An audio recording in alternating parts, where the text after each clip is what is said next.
Islam itu dipimpin kiai keliru ya mlaku, dipimpin kiai bener ya mlaku, dipimpin kiai gonta-ganti ya mlaku.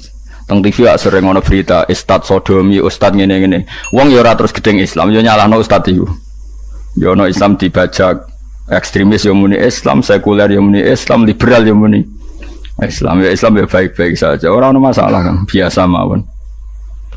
Yo rame ini dunya. Riyen Rasulullah niku rak sae-saene tiyang niku mawon disisipi tiyang munafik. Karena ndak ada cerita pendapat itu memuaskan semua napa pihak. Rasulullah rak kesayangane pangeran. Niku pun ndak bisa memuaskan semua orang. Sehingga orang yang kecewa ya jadi munafik. Pemene trimo kiai, trimo presiden, trimo Kapolri, trimo pangam, enggak bisa. Apapun konsepnya itu enggak bisa. Mesti ada yang setuju pendekatan ekstremis itu persuasif. Sing sitok gak harus tegas. Kalau enggak tegas enggak bisa membasmi akar-akarnya. Sing jare persuasif, nak tegas mereka dendam malah kacau negara. Sing sitok kalau enggak tegas mereka ngelama. Ini kan ra iso selesai. Akhirnya nyelesaikan, aku sing pimpinan nurut. Akhirnya sing pendapatnya gak tiga nurut ya nurut mergo dipecat tapi terus balik lo sidik apa? Sidik masjid gak ngoten nasib kiai gak ngoten. Kalau nak di murid kuata, di santri kata sing kiai gak kata. Wono kiai niku sowan kula, Gus masjid itu apa yang anakno zikir Ramadan. Jadi 24 jam full mulai bar subuh sampai sahur. Saking semangat ibadah Ramadan. Terus ibadah yang dia ditakok, ya teng masjid guys. Jadi masjid itu ben makmur, terbaik masjid makmur. Tak omongi, lah apa ngare itu ora ibadah. Apa dadi satpam mergawe iku gak ibadah. Apa nyupir angkot golek nafkah ibadah, kiye kok goblok kira karuan aja mending ngono. Astagfirullah, iki ora urusan iku Gus. Ya urusane mergo ke takmir dadi ben keren, pas ke takmir masjid rame ngono. Berarti sing nama baiknya kan kowe. Nak pengiran ra butuh iku, pengiran kepingine seorang bapak golek nafkah. Anake kepingine sekolahan ya satpam teko, ora teko alasane itikaf. Kepingine pangeran ya bis sing tetep jalan, dadi wong sing nyetop iku ana bis aja kok mandek mergo itikaf ayo mending. Kecewa lho. Wis bae ku piye dicapik ra dukung. Padahal kula yo nyucup yo hormat tapi tetep gremeng mergo idenya enggak keturutan. Ya kula yo ngerti rai-rai ngono iku biasa wae cara kula biasa. Tapi sesuai sadar deh. Bareng ngajak wong dora gelem akhirnya sadar. Jebule ngandel jenengan nggo sembang kula ya suwi wong luwih ngandel aku timbang kowe. Lah bento tapi ngandel kowe ya. Wong aliran sesat ta men.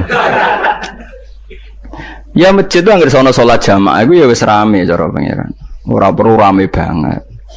Nak rame banget terus bakal pentol leren, satpam leren, supir angkot leren. Iku jek sepele. Dokter leren. Wong ape loro. Ape lara ape berobat ra iso. Nak larane emergensi astagfirullah minamikum taqabbal ya karim.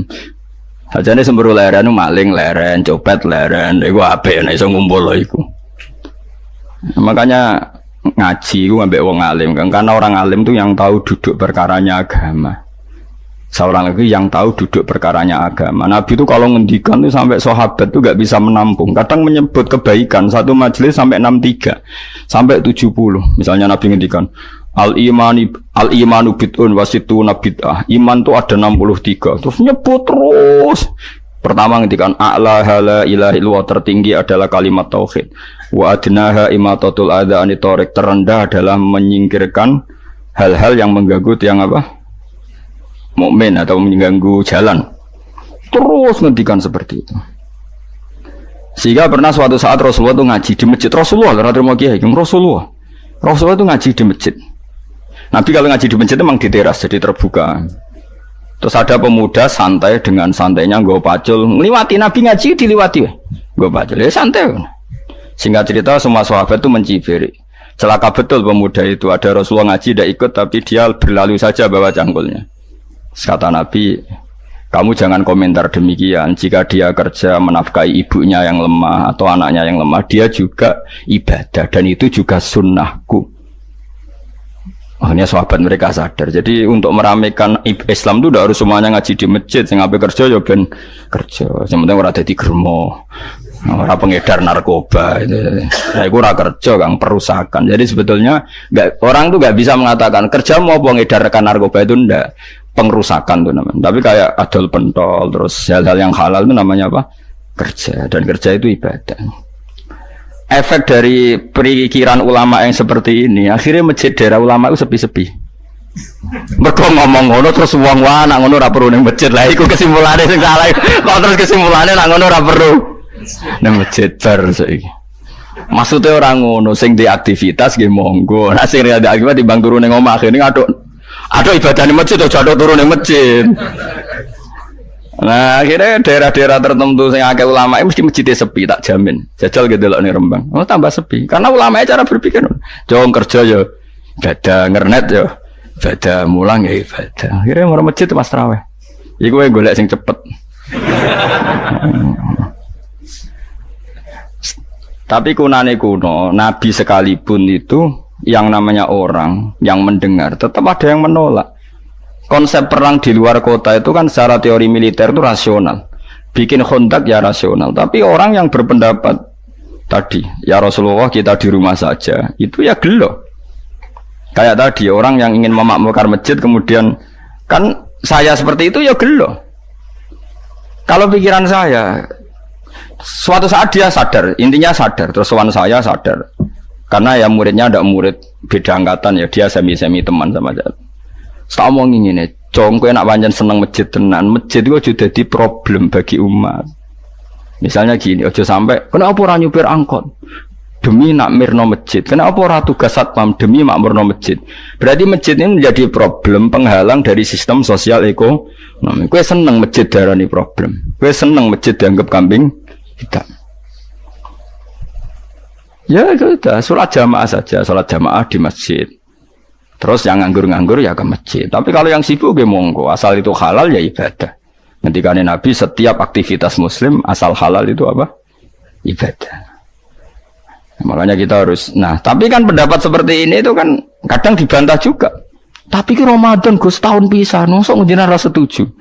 Tak bukti kalau dia hadun nafsi tak tes. Ya wis aku setuju. Syaratnya ketuane takmir ra kowe. Dadi masjid rame pas kowe ra ketua takmir. Isen dene karena dia ingin punya prestasi. Berarti sawang wow pas dene ketua takmir hadun nafsi enggak?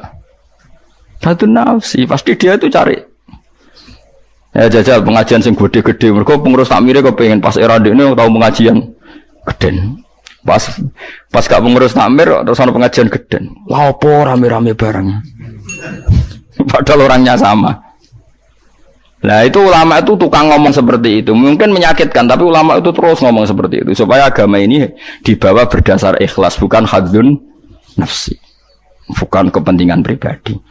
Tapi tentu ulama tetap ngomong, iktikaf ya sunat, baik, kerja ya baik, amal lainnya asal baik ya baik. Ngomong gitu terus. Tapi kan mangkal loh akhir ulama. Karena bagi pengurus masjid, baik itu pas Ramadan ya masjidnya rame.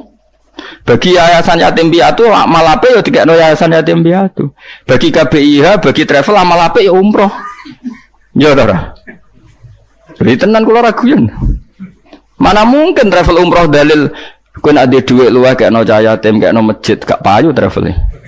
Tapi dalile al umroh ilal umroh kafaratun lima bainahuma. Umroh itu yang mengkafaroi dosa.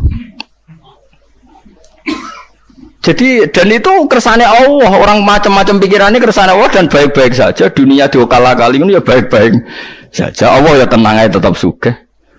Cuma ulama harus ngomong seperti saya. Jadi karena keterbatasan manusia sehingga yayasan yatim piatu mesti ngomong seakan-akan ibadah terbaik yang nyumbang yatim piatu. Nanti yang di travel ibadah terbaik ya sowan Nabi umroh. Nanti sing jamaah thariqah ya ibadah terbaik itu thariqah. Semua dan itu semuanya baik gak masalah, kita ada. Tidak masalah. Tapi kalau memaksa orang lain harus seperti itu dan mengkerdilkan kebenaran hanya surahnya, gambarannya seperti itu, kita sebagai ulama harus melawan. Karena Nabi dawuh kebaikan itu sekian jumlahnya. Terus Nabi menyebut di satu majelis itu 60. Sampai yang diantara yang disebut itu nganti ana sing jorok. Wa fi buti ahadikum sedekah. Kowe ngeloni bojomu iku sedekah. Sampai sahabat takok, "Ya Rasulullah, masa urusan gitu ibadah?" Ayat ahaduna syahwatahu wa huwa la ilahi ajrun. Masa urusan kelon itu ganjaran ibadah. Terus Nabi jawab, kata Nabi, "Faqih falawadu'a fi haramin akana alaihi wisrun." Kalau andikan dia meletakkan mental seknya atau aktivitas seknya di luar yang halal, apakah itu tidak dosa? Iya ya Rasulullah. Terus kata Nabi, "Wa kadzalika," begitulah kalau diletakkan di halal dia juga dapat apa? Pahala. terakhir Nabi ngendikan takufu syarroka anin nas fa innaha shadaqatun minka ala nafsik. Jika kamu itikaf di masjid tidak bisa, adol pentol tidak bisa, jadi satpam tidak bisa, aktivitas sosial yang menguntungkan orang lain tidak bisa. Takufu syarroka anin nas. Yang penting kamu tidak berbuat buruk yang merugikan manusia. Sehingga sampai ada riwayat dari orang sufi, ibadahnya orang zaman akhir itu tidur. Karena anak tidur itu gak ganggu wong. Iya. Paling bojo tok sepeten. Tapi kan yo nyopet yo ora, zina yo ora, ndelok wong ayu yo ora. Nah, itu sampai Nabi terakhir nyebut. Dari sekian kebaikan tuh kalau enggak mungkin kata Nabi takufu syarroka anin nas fa innaha shadaqatun minka ala nafsik. Sementing kamu tidak melukai atau merugikan orang apa? Sehingga misalnya ulama kok ngerti ada orang tidur di rumah, wong apik, gak ganggu wong. Ono bajingan mati, wong apik, sereso bajingan meneh. Nah, akhirnya masyhur orang krono bajingan mati, kiai tenan ya. Saya ge mayit niku, wong gak siap nih saya. Bajingan sih. Saya padahal ning atine kiai nek mati ya apik dong sereso bajingan dong. Akhir dari bajingane ya wis mati. Lu sekarang ngakhiri bajingan apik ta elek? Apik. Berarti matine elek ta apik? Apik. Maksudnya kiai apik mati ini ora apik wonge. Lah ngomong gak trimo pikirane apik iku. Wonge lagi kiai ndake pinter maksudnya. Apik ge niki. Ngomong keberatan. Ayo ngomong apik. Ya saya kan wedi yo. Nggih apik. Lah itu ilmu. Jadi ngaji ilmu itu orang harus punya kesiapan pendapat meskipun itu kita tidak siap. Besiwa wasa antakrohu syai'a wa huwa khairul lakum. Pendapat itu meskipun kamu kadang tidak cocok, bisa saja menurut Islam itu ini lebih apa? Baik. Karena tadi kebaikan itu sekian bentuk. Bisa ulang kebaikan itu sekian apa? Bentuk.